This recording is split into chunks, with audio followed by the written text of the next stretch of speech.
Welcome to Plastic Model Mojo, a podcast dedicated to scale modeling, as well as the news and events around the hobby, where we hope to be informative and entertaining and help you keep your modeling mojo alive.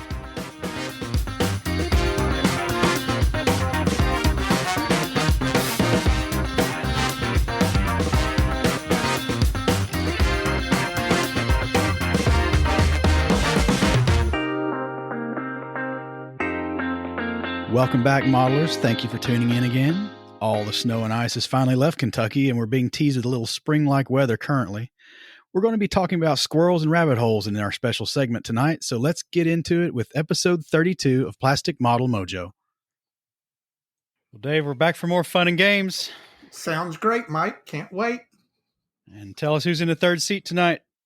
Well, back for a return engagement, working his way toward the 5 appearance Red Velvet Jacket is West Coast modeler Jim Bates. Hi, Jim. Hello, eh?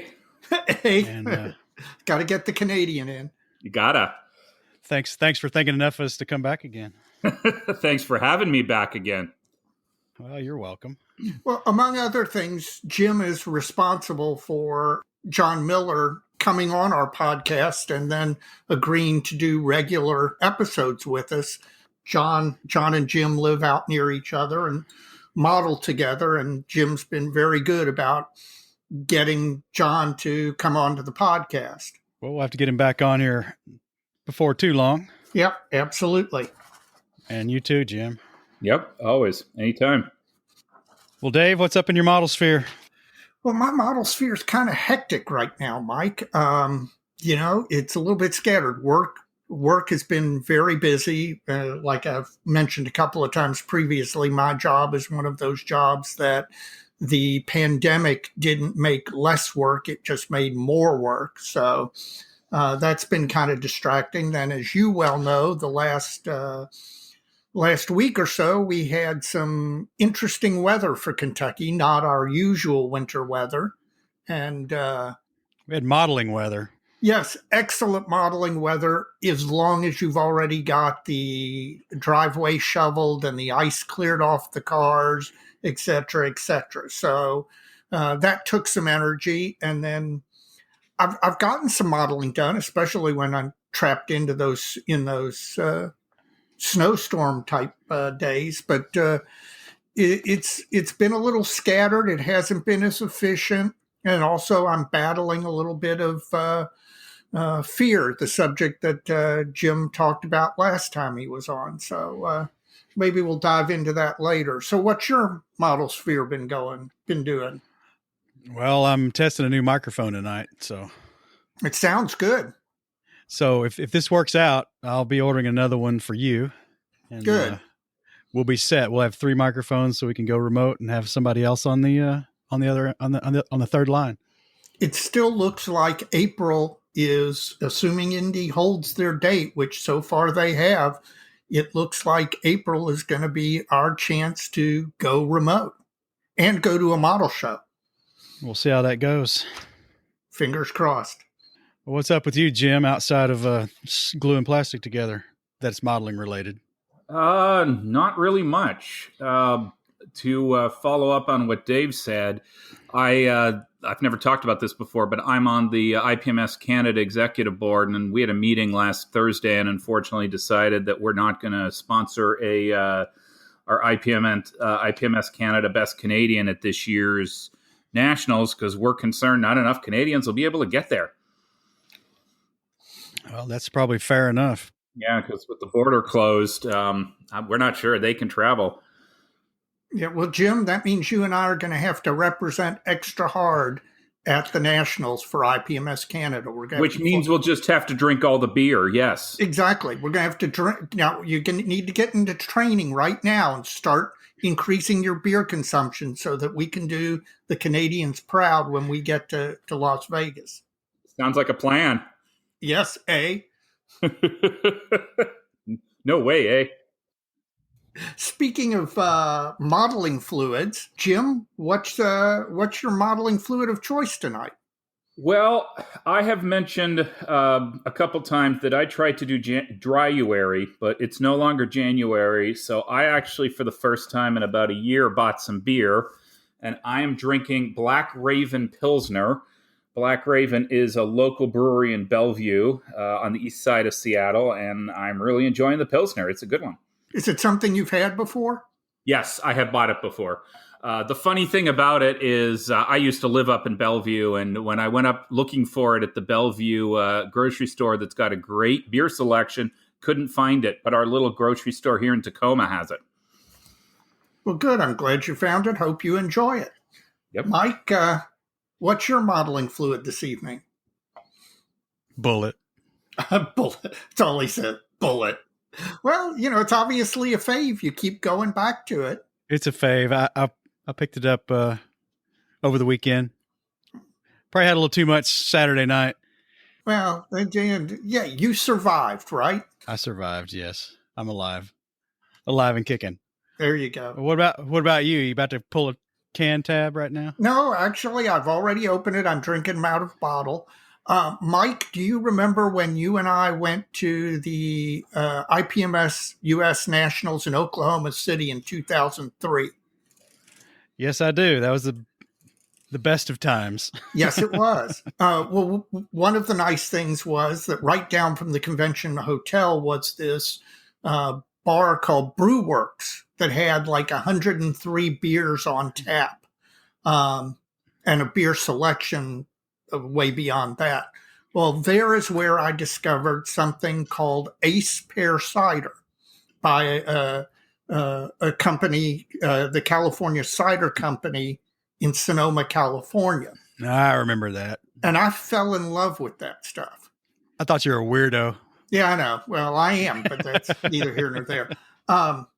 But I fell in love with that stuff. And for the longest time, you couldn't get it back here in Louisville, but you could get it up in Cincinnati. So whenever I went up to Jungle Jim's in Cincinnati, I'd grab some. Well, since then, they've come out with a blood orange craft cider called Space, S-P-A-C-E. It's 6.9% alcohol by volume. It definitely looks blood orange. It does not look like a beer. It looks like an unfiltered cider. And I got to say, I picked one up to try it at Total Wine, and man, this stuff is good. It is really good. It's got a little bit of a tart bite on the back end, but this is extremely drinkable. It's definitely making its way into my regular rotation. So that's what I'm drinking, and it brings back memories of those happy times in Oklahoma City. Well, the mailbag is stuffed. Well, good. That's great. Well, let's get on this. Chip through these. There's a lot of these. I've tried to paraphrase where I can, and we'll discuss some of these because there's some good topics here. Roger Foss from Chico, California, writes in about we had a prior listener mail about decaling complex schemes and scribing and decaling. I think it was drop tanks or yes, external fuel tanks. Yeah, and he kind of echoes your sentiment about using a circle template if you could, or maybe making a custom one with a custom circle cutter of some kind. Yeah. That's tough. What about you, Jim? You ever had to rescribe the circumferential panel lines on a drop tank or a bomb or something like that? Actually, I was just working on over the weekend the underside of a Corsair, and I am really, really bad at rescribing. That's one of the skills I've never picked up. And I don't have it. I like the idea of putting a circle template over it, and then you can scribe it around.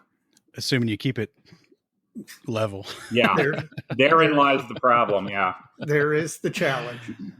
And he also goes on to say about scoring a decal from the center out to the edge to get it to conform. And I guess it's hard to visualize that, but I understand what he's saying. I guess the caveat is sometimes you get overlap where the cut comes back over itself as the curve comes around. You know what I'm saying there? Yeah, absolutely. And gets a little harder to deal with. But some good tips. If the original author of the email asking that question can try that, that's something they can do there. I don't do those kind of things, so I don't know. I can't help. I will say having extra decal is always preferable to having less decal. That's my scariest part when you're putting the things, you wrap them around and they don't meet. Yeah, and then you got to mix paint to match. Sean Corden from Columbia, Tennessee, which is a little southwest of Nashville. He basically asked if there are any scale modelers in the Middle Tennessee area, so I put him on IPMS Middle Tennessee. We've been down to that show a few times, Dave. Yes. In fact, speaking of modeling fluid, I remember one time sitting in the lobby of the little convention center where it was being held. We had with made a brown bag. Yes, we had made a run to the grocery store the gas station down the street with our 40 ounces in brown bags. This is what cracks me up about Dave and our friends in Australia is I think they're convinced he's a raging alcoholic. With the amount, every story you guys have talks about alcohol, and Dave doesn't even drink that much. I'm a lightweight. I completely confess. While I enjoy my liquor, I drink it too slowly to have it really hit me hard. With rare occasion. He drinks just enough at the right times. Yes, exactly. That's right. To make a story. The right times are becoming more and more often, though. You got in this day and age. Our buddy Tim Cavalier is back, and he's lamenting the reality of negative modeling. So you've coined a phrase. That hits very close to me right now because I just spent all of my modeling time last night recreating a wingtip light for the mosquito that I lost. So I had to carve one from clear sprue and then sand it to shape. So I'm feeling the negative modeling. Well, his break point was pretty severe. He's working on Monogram's B58, which is probably a putty monster. Yeah. And somehow he managed to sit on it. Oh, that hurts. Sorry, Tim. He said only the wing root popped out, so that's probably pretty lucky. He probably must have caught himself right as he made contact there. But now I've done that with sunglasses, but never a model. I know I have never sat on a model, although on a number of occasions I have juggled one unsuccessfully. And had it re-kit itself on the floor? Yes, exactly. Okay. And he says, like you and your M30, he's delayed his M5A1 Stewart or light tank due to fear of messing it up. Fear again. Yep, got to overcome it. Jim, you been doing good at overcoming fear? Or has this mosquito got you? Well, I've also been negative modeling as well. I tried something new on the mosquito, the Roy Sutherland Future Wash, and it did not turn out the way I hoped. So I had to strip that back and repaint the whole cockpit, which I'm actually pretty happy with. It's turning out better the second time. So all's well that ends well. Kip Jackson's back again, and our Argentinian listener from last time has struck a nerve. Kip agrees. He wants no more inbox reviews. I think he wants a moratorium on inbox reviews. Amen. He'd rather see a build process review or a kit comparison. He doesn't need some Yahoo with a camera and a microphone telling him what's in the box. I could not agree more. I got to say, there was a short-lived magazine, I think it was called MMP, that their policy was when they did kit reviews, they took the kit out of the box, built it, painted it, or didn't paint it, and put the decals on, just assembled straight and gave you photos of the assembled model and then put the decals on it to test the decals. And, there's a big advantage to that because you really could see exactly what the kit was. And they were very honest reviews, which is maybe one reason they didn't stay around so long. There were some guys on the web doing a similar thing. They called them Unvarnished. And I went to their page the other day, and it looks like it's under renovation. I want to say it's Military Modelers, but they had done a few aircraft that way, just building them. They didn't put the decals on, but building them, shooting the pictures, and then putting them up on the website. That was kind of cool. Yeah, that's not a bad idea. Ethan Eidenmill from IPMS San Diego. has written in again, and he gives us a good compliment about the John Miller episode, which we've got a lot of those. That was a big hit. That was a big hit. So thanks, Jim, for setting that up for us. Well, the problem is you're giving Miller a big head. Okay, well, get him a tight hat. It'll all be good. The crux of Ethan's email, other than the props for that episode, are IPMS San Diego, in cooperation with the San Diego Model Car Club and the San Diego Air and Space Museum, are pleased to announce that they are planning to host this San Diego Model Expo Saturday, June 5th at the San Diego Air and Space Museum Annex at Gillespie Field. The details are available on their website at www.ipmssd.org. And note that the arrangements of this event are dependent on the local health regulations at the time of the event. So looks like they're trying to have a show. That's fantastic. Like nature is healing. Model shows are going to happen again. Nature is healing itself. Yeah, a friend of mine and I were talking. We might go down there. That's how desperate we are for model shows. Well, that's a pretty big haul for you guys. Yeah, it's about an hour on an airplane, hour and a half. Well, yeah, I guess that's true. And Southwest has cheap flights, man. You can get down there for nothing. David Waples talking about those U-9 submarines popping up all over the internet right now. People building those. Yep. He says that rcsubs.cz has an etch set for that kit already. Oh, all right. I got to look at that. Ushi Vanderosten has a mask set now for the anti-slip sections of the submarine as well. So Ooh. It's piling up quick, Dave. You better get on it. There's gonna be so much aftermarket, you're gonna drown in it. I'm gonna love it, man. I'm telling you, I'm still fired up. That one's definitely a squirrel. We'll talk about that later. Jim, you gonna build that submarine? Is that not your cup of tea? No, that's not my thing. I don't need tubes in my life. All right, we'll sit back and watch Dave do it. Exactly. Leo Posner from just north of Philly is a 1 to 144th airline guy. And this is a kind of a shout out to the model company who helped him out. He's building the Eastern Express MD-11. I bet that's a joy.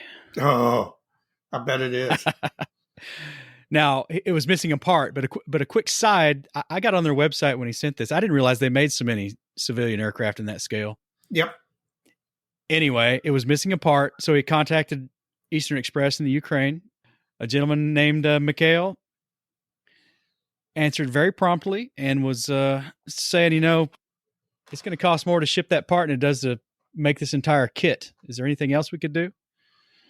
And they figured out that Leo has a buddy, a pilot, who's flying in out of Cologne a lot. So Mikhail of Eastern Express shipped the part to the buddy's hotel in Cologne, and his buddy arrived at the front desk, got the part, and hand carried it back to the U.S. So looks like Eastern Express is pretty good on the customer service.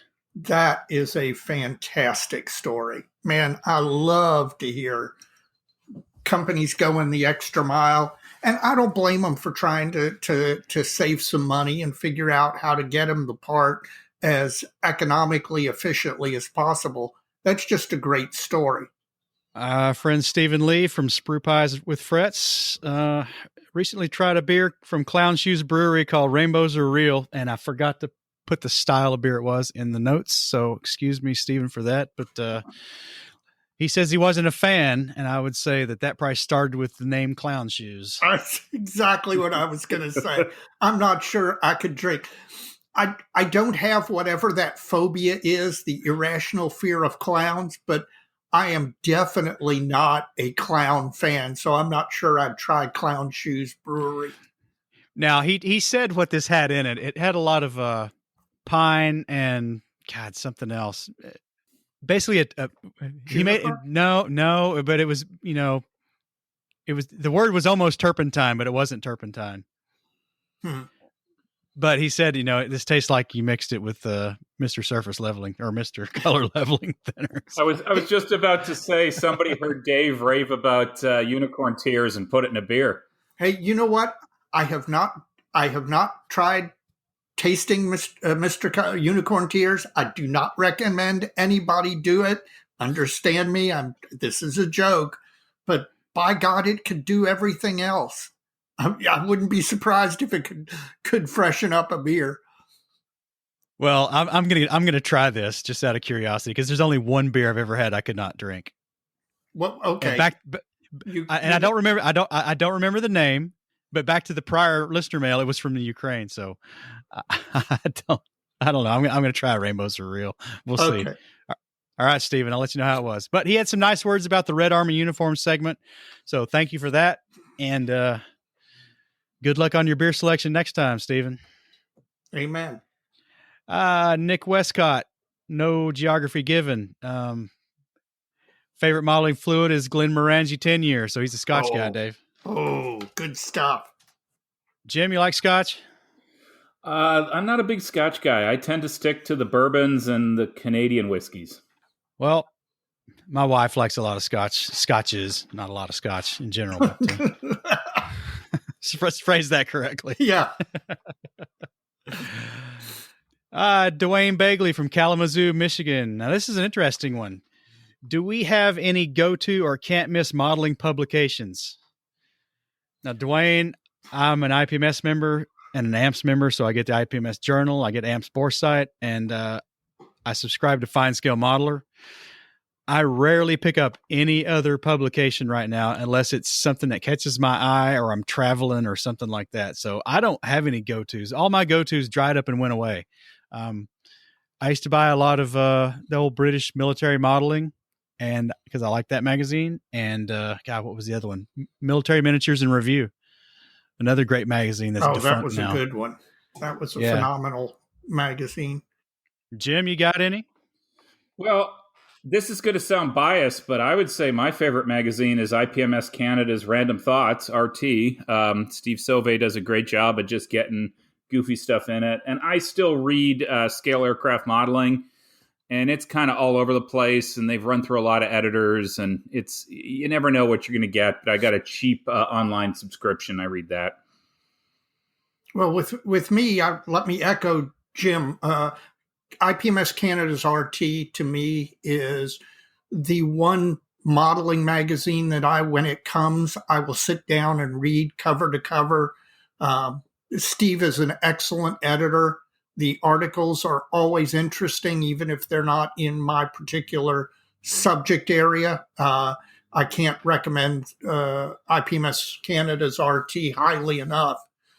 I continue to subscribe to Scale Aircraft Modeling. Jim's opinion is absolutely correct. I have that magazine since issue 1, number 1. There's a part of me that thinks that at this point I subscribe to it just out of habit or nostalgia rather than anything else, because it really has gotten kind of up and down. But I'll tell you what, even though I was not and am not a big armor modeler, MMIR was just an amazing magazine to me. It just the quality of the reviews, the quality of the builds was just something at that point in time when it came out you just didn't see anywhere else. Now you never knew when it was going to come out, and that ultimately I think is what killed it. But in its time, it was a great magazine. And finally, Joe Portia from Las Vegas, Nevada. He's thanking us for the Nats promotion we've been doing. So you're welcome for that, Joe. He's got an interesting question. Any way to model heavy rain? He has a diorama he wants to do, and he wants to do the rain splashes. Now, I can't remember where I saw it. It might have been on the modeling news when they were doing a magazine or a book review. There was a recent magazine or book that had a dio on the front cover, I think, that somebody had actually pulled this off. Yes. And I cannot remember what it was. I saw it online. There may be a YouTube on its construction, but it was like the side part of a barn with an overhang. Yes, and that's it. And a couple of figures up under the overhang getting out of the rain. And then there was the rain and the heavy splash. It was amazing. And I cannot remember. I know I saw it online. I think there is a YouTube series on its construction. So, Joe, if you go to YouTube and Google heavy rain diorama or search heavy rain diorama on YouTube, maybe it'll pop up. But that thing was amazing, and you're right, they actually pulled that off, and I'm not sure how they did it. Well, we'll have to leave this to the power of the internet. I think somebody out there listening will know what this is and notice back, and we'll send it on to Joe. Yeah, give us a pointer. I've got a very different technique, and it won't help Joe. I just put mine outside. Well, that only works in Washington. Yes, State. Exactly. That's my point. It works around here, not so good in Vegas. It's like the Kentucky weather rock. That's right. The problem is my rain's out of scale, but, whatever. Well, it's like all those little model ships floating in the out-of-scale ocean in all the movies. Yeah, that's right. All right. Well, that wraps up listener mail, Dave. It's all time right. for pitches and plugs. Yeah. Folks, if you've enjoyed this episode, please take a moment when you're done listening to go to whatever podcasting app you listen to us on and rate the podcast. Please give it 5 stars. It helps drive the visibility of the podcast up, and we appreciate it. Also, if you listen and enjoy, tell one of your modeling friends, turn them on to the podcast.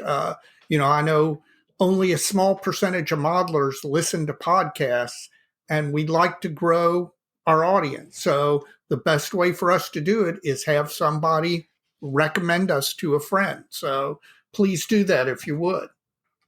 We'd also like to plug our fellow podcasts. We've got the Australians with On the Bench, and we've got Jim's Canadian buddies at Scale Model Podcast. We've got the Plastic Posse podcast right in the U.S. with us, along with Model Geeks, and we've got Just Making Conversation out of the U.K. So it's gotten a little crowded, but we're coordinating and making sure that all comes off pretty well. So there's lots to listen to. I'm having trouble keeping up now.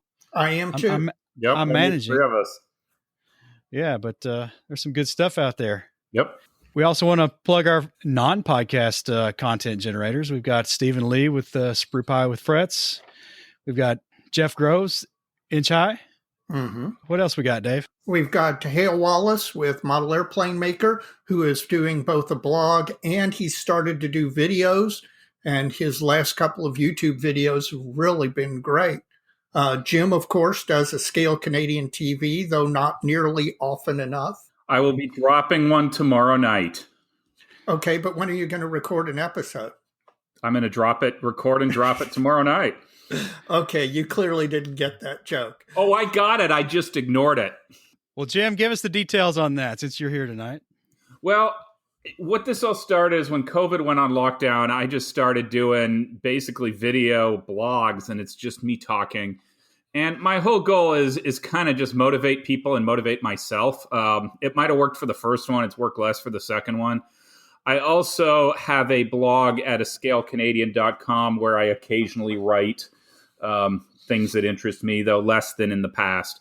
But the YouTube thing was, I just started doing it and a few people watch, so I keep doing it. And I talk about what's happening and kind of what you guys do, what's happening on my workbench, what broke my wallet, try to promote the podcasts and have some fun. All right. I'm going to, instead of doing the IPMS plug this episode, Jim is a board member of IPMS Canada. So I'm going to let him extol the virtues of both IPMS Canada membership, IPMS USA membership, and membership in any of the IPMS national organizations. Take it away, Jim. All right. Well, I'm just going to say what Dave has to say is figure out what country you're in and then join that local IPMS. I happen to be a dual member. I am a member of IPMS USA and IPMS Canada, and I am the social media coordinator, which is a highfalutin term for Facebook dude. And some of the benefits of IPMS Canada, we got a great magazine we put out 4 times a year, and occasionally we do free decal sheets. And the last issue showed up with a free decal sheet, and there'll be another one coming out. I'm not sure if it's in the next issue or the issue after that. It did teach us something, is how many people can look at a decal sheet and approve it and completely not notice that we got the serial wrong on the Spitfire. But other than that embarrassment, it's a good organization. IPMS Canada tries to be Canadian focused, and most of our decal sheets are Canadian subjects. And I think coming up, the next decal sheets, I think, is going to have chipmunks and Chinooks and F5s and some sort of tank thing. Countdown to Vegas. As of the time of this recording, we are 177 days away from the IPMS National Convention in steamy Las Vegas, Nevada. Now, there's an adjective I hadn't used yet. Bob Lomasaro checks in with me this week, and the show committee has toured the Rio last week and discussed the upcoming events and the changes in the COVID policy that may affect the show. Nevada is slowly relaxing their attendance rules, and by August, they don't foresee any problems with the show going off as planned. Let's hope that trend holds. Yay. Hopefully, we have about everybody vaccinated by then. Jeez. Yeah, we can hope. The only caveat is maybe the awards ceremony attendance may have to be affected by that, but I don't know, man. I've been to a couple of those. That might be self-correcting. Yeah, you'll get no disagreement from me. Yeah. Especially if it's on closed caption and you can get it in the bar. The best, speaking of that, one of the best conventions I ever went to was in St. Louis I think it might have been 92. It's the one where Mike got the nickname Mr. Guns. That convention 91 was 91. Thank you. Yep. That convention, they broadcast the award ceremony on the Hotel TV's closed channel. So you could sit in your hotel room on your bed and watch the entire award ceremony. It was the best award ceremony I've ever seen, and nobody else has done it since. And I really wish somebody would pull that off, because that's the way to do it. Well, maybe Bob will take that to heart and see what the Rio could do. Yep. That would be a way to, let other people participate who couldn't come live if they end up pinching how many people can be at the thing. Yeah, that'd be a good idea. Model registration. Oh, hang on, back up. Pre-registration is on track for April 1st. Model registration forms have now been posted, and anyone wishing to get a head start in filling out their model forms can go online. Now, he says model forms here. I noticed that the main registration form was not active yet. Yeah. Yeah, I think that one they're holding till April 1st. They're just giving you the individual model forms so that you can start filling those out now. All right. Well, that makes sense. And he wants us to pitch the trophy sponsorships again. There's still a lot of great categories available. So if your blog or your podcast hasn't sponsored a trophy package yet, there you go, guys. Have at it. Absolutely. Absolutely. Cannot wait. I'm anxious as heck to go to a national. Missing last year hurt me a lot. So, Mike, what's your benchtop look like? Well, I don't know. I've been getting a little bit done here and there between other crap going on. The E16A1 is primed completely. I got that knocked out last weekend. Mm-hmm. And I showed you I was painting the prop twice. So twice. I painted the prop twice. I had a little bit of an issue the first time around. Not sure what happened, but I ended up having to strip the paint off.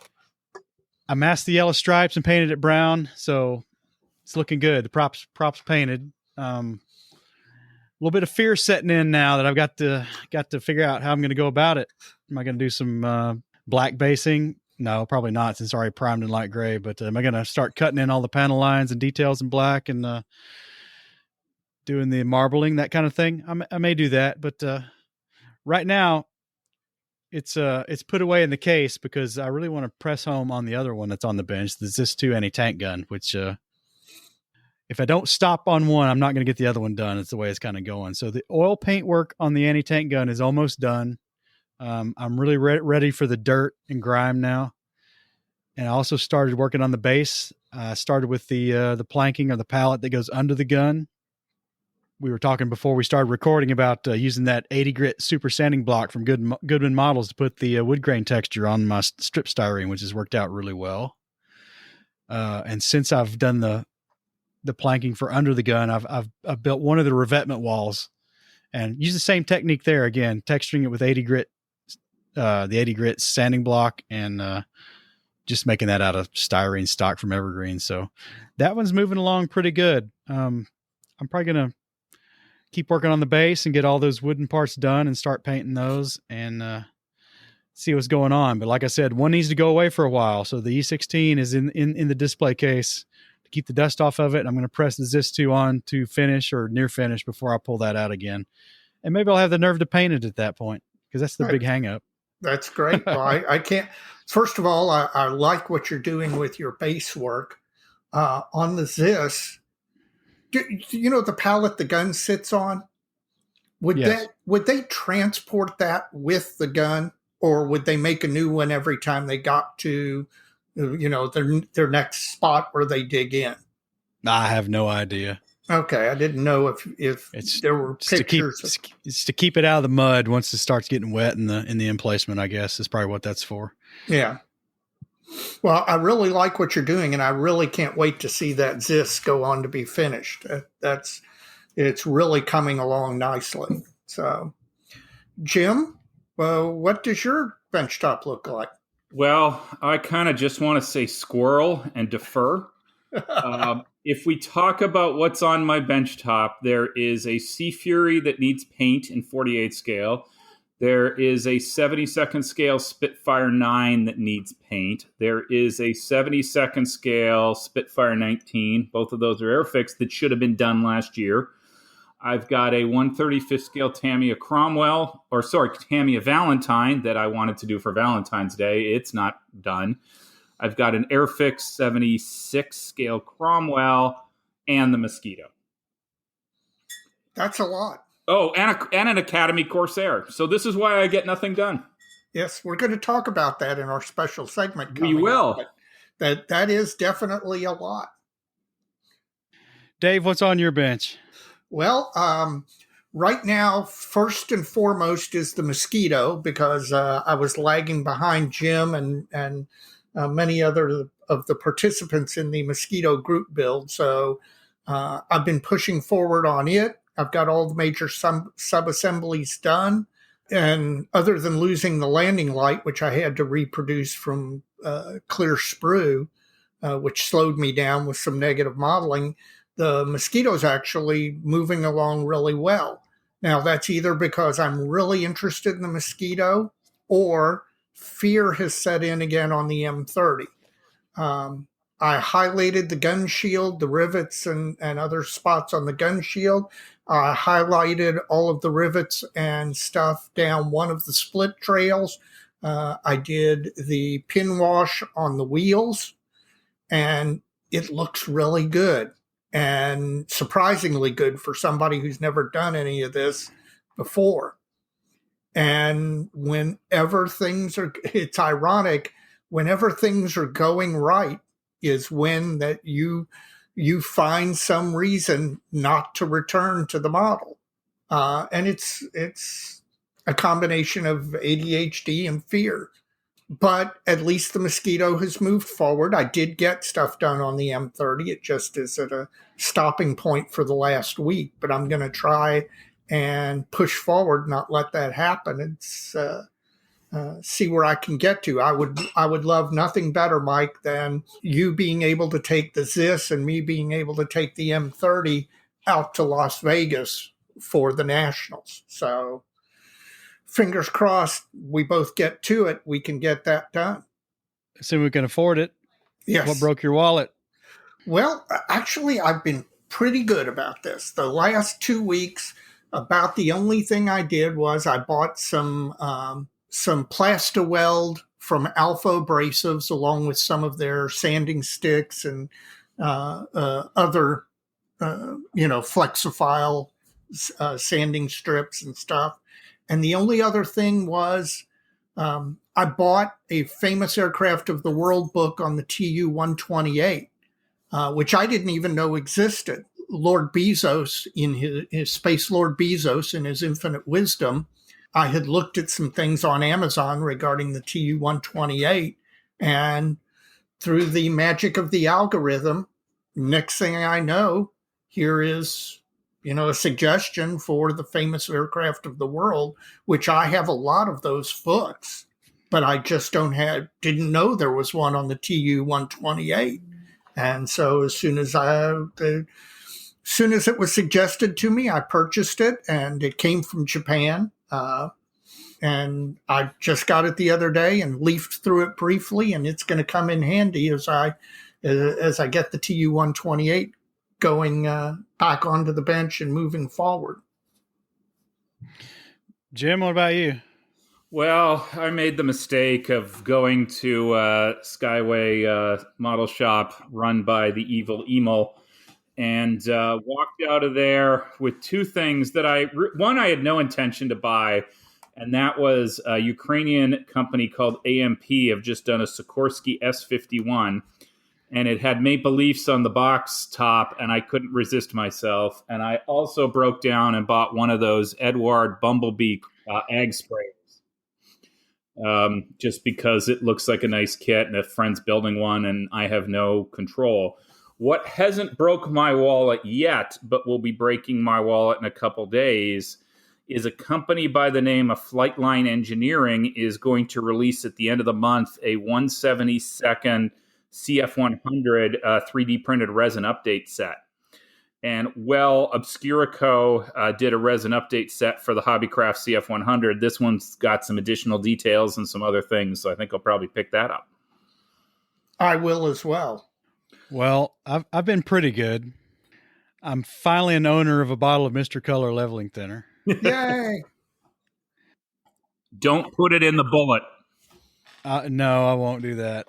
I got quite a few messages from folks out there in our listener base saying, I can't believe you haven't tried this yet. It's the bomb. So yes, I've tried it now and I like it. Especially with AK Real Colors or Tamiya.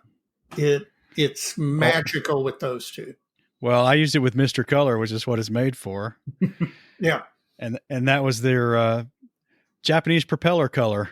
Yeah. So chocolate brown. Yeah. It's got a nice semi-gloss finish now that it's all done. I don't know what it was supposed to be. If I just sprayed it without the Mr. Color leveling thinner, it would be flat. I don't know what those colors. I've never used that line of paint before, ever. That was the first time for the thinner and the first time for the paint.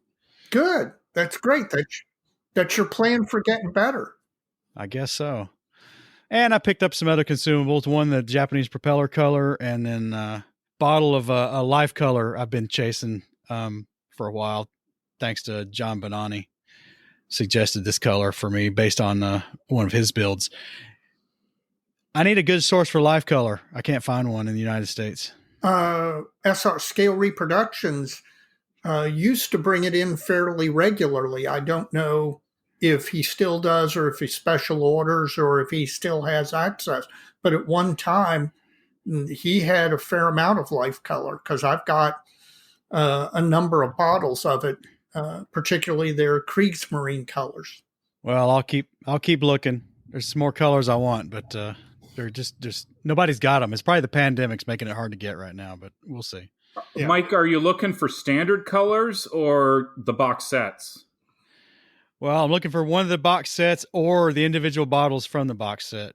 Off topic, but send me a list, because Emil does have the rack. I don't know if it's got what you're looking for, but next time I'm up there, I'll take a look. All right, I will do that. Thank you, sir. Well, we're going to break here and have a word from our new sponsor, Model Paint Solutions. Plastic Model Mojo is now brought to you by Model Paint Solutions, your source for Harder Steenbeck airbrushes, David Union power tools, and laboratory-grade mixing, measuring, and storage tools for use with all your model paints, be they acrylic, enamels, or lacquers. Check them out at www.modelpaintsolutions.com. We thank John Miller for coming on board with us, and Jim, thanks you for helping us get connected with him. It's going to be a great relationship, I think, and having him on every so often. Yeah, he's really good at teaching things. You can tell that he has a science background and has been in the academic science world, and he has helped my airbrushing, I think, more than anybody else I've ever met. Well, we've got lots of kudos from that episode, and it's our hands down our best performing episode ever. Maybe until we have him on again. Yeah. So we'll see how it goes. So we're glad to have him on. Our special segment tonight is entitled Squirrels and Rabbit Holes. And Jim, you suggested this, I think. I believe so. We're going to let you kick it off. Okay. Well, earlier, a few minutes ago, I had talked about my model bench. And what you can see is I have severe attention deficit disorder. And I want to say I don't finish much due to lack of mojo, but I actually don't finish much because of too much mojo. And I get sidetracked all the time. So, and Dave likes to call me up and yell squirrel at me. And the interesting thing is by 11 o'clock today, I'd already been distracted by two new things. I go on Facebook and somebody posted a video of the Spitfires in Hong Kong, and I'm thinking, I need to dig out my Airfix Spitfire 22 and build that. And then one of our friends in the Mosquito group mentioned that the Danish were involved in the Cuban Missile Crisis, watching the ships take the missiles and bring them back. And I'm like, wow, I want to build one of those. And I run into this problem where I have focus and then I lose it because a new picture or something exciting shows up in my email or I see something online. And now there's 800 million more projects. And I need help. I really wish my local hobby shop would get in a bottle of Mr. Modeling Focuser or Mr. Modeling Finisher. They've been out of stock for years, and I really need that stuff. So my problem is just so many cool things I'd like to build, so many cool things out there that interest me, and I have no attention span. Well, one of the reasons Jim and I were talking about this before we decided to do this segment, this I think at least in part is very much related to the previous segment Jim did with us, Fear and Self-Loathing, where I think we all have the thing where we get distracted by the new shiny object, whether it's the new kit or a photo that interests us, or maybe a new version of a Soviet tank that we didn't know existed, or whatever it is. But I think we let ourselves get distracted partly because of the fear of failure, the fear of wanting to finish, but not being confident about being able to go ahead and do it. So we let ourselves get distracted by that next project. Starting is always easier than finishing. Yes, absolutely. And I plead guilty to distracting Jim regularly. One of the things that brought this topic to the forefront was I ran across the British in 1942-43 lent the U.S. a carrier for the use in the Southwest Pacific area. And I just came across it. They renamed the ship the USS Robin while it was operating with the U.S. Navy. And I happened to mention it to Jim as an aside, and he hadn't heard about it, didn't know anything about it, went researching, and the next thing you know, he's desperately interested in wanting to build one of the British aircraft operating off the carrier. And unfortunately, there don't seem to be a lot of photos of them. And so it was just not only a squirrel, but a rabbit hole that he ended up going down, and he regularly cursed me for it when we talked. Yeah, my problem, and I think I'm a little bit different than a lot of modelers today, is I think I'm one of these old guys, and I'm more interested, or at least really interested in the research part. And I think what happens with me is I just get these research ideas, and then I want to build a model, but I've already got 3 on the bench, so I start something new.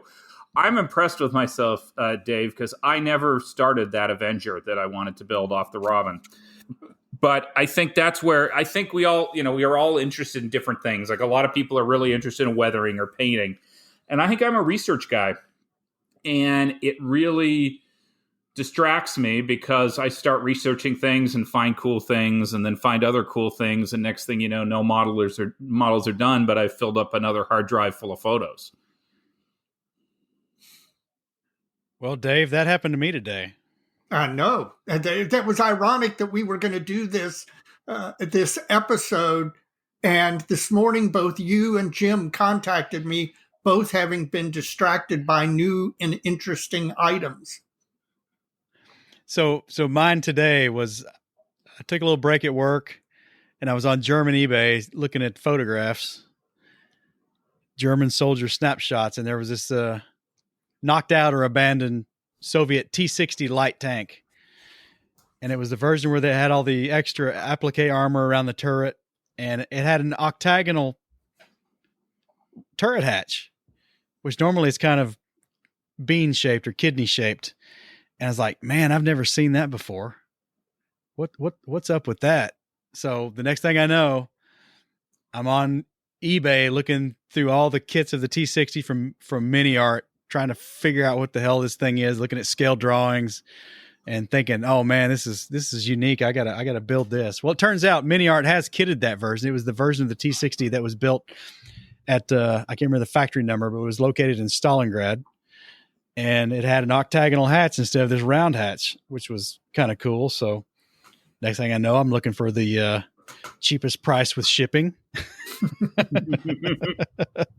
to go buy this kit because, hey, and I've already built a T-60. Now I'm thinking I want to build another one. I got this squirrel's distracting me. So that's mine. Do you notice something in regard to what Jim said about research and all? Is I do know quite a number of modelers who start a kit intending to build a particular version or a particular aircraft with a particular set of markings, and then end up stopped halfway through it because they can't find the one piece of information that they think they need to finish the model. And they have a huge fear of finishing it. And then that one piece of information coming to light and it being different than what they did. I do notice, you notice Night Shift on his videos. The one thing he doesn't ever do is talk about research other than when he's reproducing a particular photograph or a particular weathering effect. He does obviously research for that and he talks about that, but he clearly is not diving deep into the intricacies of the May 1944 production of the, Jagd Tiger at this plant and this, he builds models, and I'm convinced that's one of the reasons he finishes. Yeah, my struggle has always been, I wish I was one of these guys who could knock out a kit in 2 weeks, because that's about what my level of interest is. And I can't, and it takes forever. And I've always said that's a lot of my problem, is just complete lack of focus. And as Mike said, it's easier to start something new. Once you screw something up, start something new, because this one will be perfect until you screw it up. So I think it's a combination of a lot of things, of getting easily distracted, being not so interested in getting to the models quickly, and then just having too many ideas in my head. I wish sometimes, and this applies to a lot of world, I wish I could slow down my brain, because I think that's the real problem, is I'm always got 20 ideas in my head, and realistically I can build one or two of them. It's like having a browser with 20 tabs open. Oh, yeah, I'm that guy. That's exactly me. Me too. That is exactly the way my computer is, my brain is, and you eventually just get overwhelmed. And I've always wondered if the solution is, and I hate to say this because I've got like 6 things on my bench, is do one at a time. And is that the solution? Or is the solution just be more focused and say, okay, I'm not going to start a hang until I get some of this stuff done, and then I start something. So really, I'm looking for suggestions on how to slow down my brain and actually finish things. Because I think the fear, for me, fear is separate. because my fear is painting and airbrushing and camouflage. So I know why my models sit on my desk once they're built and unpainted. It's the starting is my problem. And it's the squirrel, this is new and shiny, or this is exciting, or wow, there's a penny on the floor. What's that? That causes me to start too many things. And I think I just need the willpower to stop doing it, which I don't possess. I'm not one of those people who can do one at a time because, if whatever, I'm not always in the mood to do whatever type of modeling the one model happens to be in. There are sometimes you walk in and the model you're working on is in the paint phase and you either don't have enough time to do any significant painting or you're not feeling it and you'd rather stick parts together. But I do think that if you can find a way to limit yourself to like 2 kits at a time and not start one until one of those 2 is done, and you can bounce back and forth between them, have one in the painting stage and one in the construction stage. And then when the one moves out of the painting stage to be done, the other one moves into it, and then you can start something new. I do think the discipline is just something, this is a hobby, so you don't want to, it's hard to impose discipline without maybe losing some of the enjoyment of the hobby. But I do think if you can find some way to do that, you may find yourself building faster and finishing more. And consequently, Jim and I have talked about this a lot. There is nothing that gets your mojo going more than finishing a model. When you're finished, it's success. You accomplished a goal, even if you're not totally happy with every aspect of that particular model. You finished, you crossed the finish line. I would agree with that. The problem comes in of how do I force myself to do it? Because I think that's exactly right. The perfect example is have 1 kit in paint, 1 kit in construction. But I've got 8, so I'm obviously not following my own advice. Well, I don't know how you roll that back and not do that, but there's a lot of squirrels running around my brain as well. But I've got these projects that I've gone through great lengths of the construction process and how I'm going to do it in my head, and I've not actually broken open a kit and started it. But the project, step by step, has been analyzed, and I know what I want to do, and I know I want to build it. And it's a squirrel because it's one that got my attention. But I've put all the thought into how I want to do it, what kits I want to use, what aftermarket I want to use. But I've not actually started gluing parts together. Well, that's good. I think that's a good idea. That I would consider that healthy if I could get to that point where I was just building them in my head, except for the 1 or 2 that was actually on my bench. As long as I didn't find building in the head too distracting. Yeah, I'm impressed by your restraint because I don't want to build in my head. I want to build in real life. So I start another kit. But if you get 8 on your bench, you don't get anything done, do you? Oh, no. And that's my problem. I've since we started the podcast, I'm actually able to work on 2, maybe 3. I had 3 going for a little while, but one of them got finished. Yeah. But 2, yeah, it's going to be tough to start something else right now. Something's got to get a little further along. These people who build one at a time, are they from Mars? Are they, on drugs? Like, I don't understand that. It's great. I think it probably works really well for them, but that does not fit my attention span. Yeah, me neither. I used to do that, but I don't know. Since we started the podcast, I've been able to expand a little bit past that and still keep it in check. 2 to 3 is probably my limit. After that, it's just too much to think about.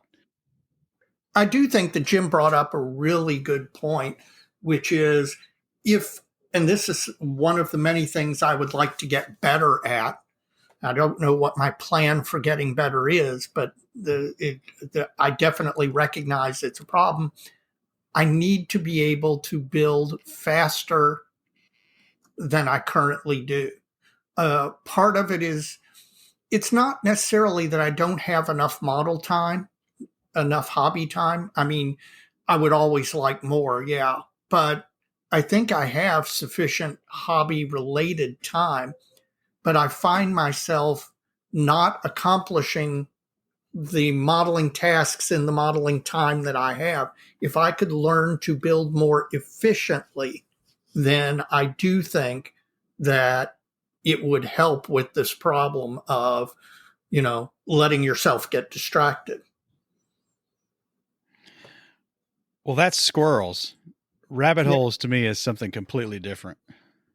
Yeah, I agree. Rabbit holes is when you suddenly get an interest in a subject and you start doing research and you just keep digging. And the more you dig, the more you find. And the more you find, the more you buy. Yeah. Well, yeah. Well, for me, it was the final actual embracement of this float plane and catapult deal I've got going on. I'm working through my first one, but I start this project, and then Jeff Groves sends me all these books in the mail, and next thing I know, I'm down this rabbit hole of not only naval aviation, and I'm not talking carrier deck stuff. I'm talking about catapult launched aircraft. I've not even started down the flight deck stuff yet. Except that I did ask you about a Devastator the other day, though, didn't I, Dave? Yes, you did. You're getting there. So with this, though, I started the catapults. I knew the ones I wanted to build first, but now I'm looking at British ones. I'm looking at French ones. It's just, this thing just keeps, it's growing. It's like a snowball going down the hill, and I'm getting all this interest, and I'm on the internet looking up stuff, trying to find drawings, trying to find magazine articles, and I'm buying kits that God knows when I'm going to build. But TACOM doesn't help you by starting to release turrets. Well, until they release a Dreadnought era turret, I'm probably okay with what they've done so far. But that's a rabbit hole. I'm completely out of my normal genre. I'm completely out of my normal scale. But it's taken a completely new. It's taken a life of its own, and I've got this whole other thing going on. This whole other modeling subject matter that's it's either 72nd scale float planes and catapults, or it's 35th scale ship armament, which is also what Jeff's books helped me get into a little bit. Yeah. So we'll see. So that's, for me, that's the rabbit hole. That's the going down and just going and going and going. You guys got anything like that going on? Well, this all starts back in the 80s. In the 1980s, I ended up going to an air show and in Hamilton, Ontario, and the Canadian Warplane Heritage had just got a ex-Canadian Hurricane delivered to the museum that unfortunately was burnt in a fire, I don't know, 20 years later, 10 years later. And that started me down 15 years ago researching hurricanes, because I felt like most of what had been written about them and the Canadian production was wrong. And that got published in a couple IPMS IPMS Canada magazines, and I'm still working on it as a book idea. And this has now been going on 30 years, probably active work for 20. And I feel like I've still not scratched the surface of the knowledge I need to do my book. It's crazy. That's one thing I want both you and Mike to do. You need to write your hurricane book, and Mike needs to write a book on Soviet helmets. And between the two books, we'd sell 7 copies? Probably, to our friends and family. Yeah, exactly. I'd have one autographed copy of each. Okay, so then, and then our families buy one. So we're now up to about 5 copies each. But yeah, I feel like, again, the lost researcher. And my favorite story with the hurricane thing is we ended up putting together these articles for IPMS Canada, and then we did some decals for them. And that was great until about 2 days after the decals were printed. I got video that's now been all over YouTube and Facebook of these hurricanes I'd never seen before with this great paint scheme. Of course, it happened about 2 days after we printed the decals. So you just print another decal sheet. Yeah, well, exactly. DK decals beat us to it. We never put them on another subject, and then they put one of the planes out. But it's amazing to me how the stuff shows up. And even once I published my articles, so much more stuff came out of it. And what I would say, and I think it was Dave who said this, about the guy who's worried about finishing the model and then the stuff coming out, I'm the exact opposite. I just want to see the stuff. So if finishing the model is what it would take, I'll do it. I don't mind if my model's wrong because something new showed up. Well, Dave, you got a rabbit hole?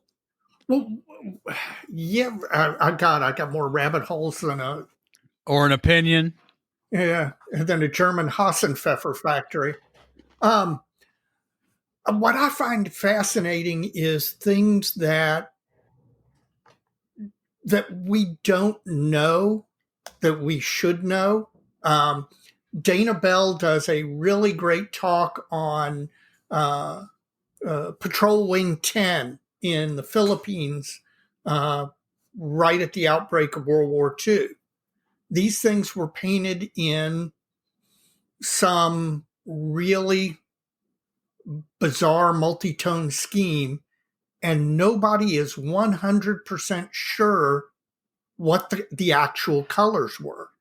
And Dana does a fascinating talk on this, and he's got lots of black and white photos, but nobody's 100% sure.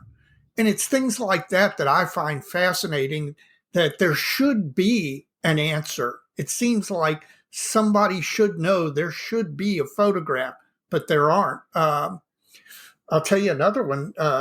Many, many years ago, the Japanese aircraft, the Ki-44, widely used Japanese fighter aircraft, fairly widely produced. There are only like 3 partial pictures of the interior cockpit of that aircraft, 3 very grainy, non-complete photos of what the cockpit looked like. Now, there are a fair number of drawings and everything, engineering drawings and all, but for actual photographs of the cockpit, which, somebody somewhere had to have taken them at some point, they don't seem to be out there, and they should be. But anything to do with the Ploesti raid or the Dutch East Indies, all I've got to do is find a photograph that I haven't seen before of something interesting or unusual, and the next thing you know, the internet has made this so much worse, by the way. Okay? Because if it was just, when you were limited to your own library, it wasn't that big a deal. You couldn't waste days searching. But given the fact that the internet basically gives you access to a bunch of information all over the world, you can spend days going down those rabbit holes and Googling and, looking for pictures and then you'll find one thing and that'll lead to another thing and that'll lead to another thing. And next thing you know, it's 6 hours later and you haven't done anything but sit in front of the computer and read and look. So the internet has made it worse. Don't get me wrong. I'm glad we have it. I love it, et cetera, et cetera. But boy, it makes going down a rabbit hole so much easier. I don't know what you're talking about, Dave. I would never do that. You've done it while you've been on the phone with me. No, I know. I'm laughing. Though this is a kind of a slightly different story, but I think we sometimes tend to put our viewpoint on the past. And one example of this is I got a message from the editor of RT.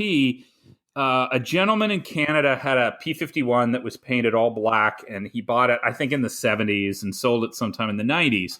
And there was a modeler out there who wanted to do an article for RT, and he wanted to know what the cockpit looked like. And I said, all I remember is it was red patent leather inside. So I said, well, here's the phone number of the owner. Call him.